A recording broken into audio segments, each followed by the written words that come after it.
Nag-viral ang baptismal photo ng panganay na anak nina Erich Gonzalez at Mateo Lorenzo, si Jose Mateo, na kuha noon pang June 2023. Ang larawan ay naipost sa Facebook ng mismong pari na nagbinyag, mababasa dito.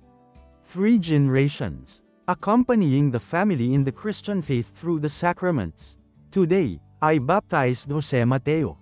He is the son of Mateo Lorenzo and Erich Gonzalez Lorenzo. I baptized Mateo, his father, in 1992, 31 years ago. He is the second of 12 siblings, all of whom I baptized. The youngest is Angelo, who is now 14 years old. Mateo is the son of Martin Lorenzo and Lea de Leon Lorenzo. I officiated Martin and Lea's wedding in 1989, 34 years ago. It's always a joy to see the family grow in the Christian environment.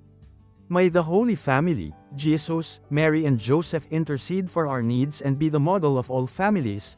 Nananatiling pribado ang mag-asawa pagdating sa kanilang personal na buhay.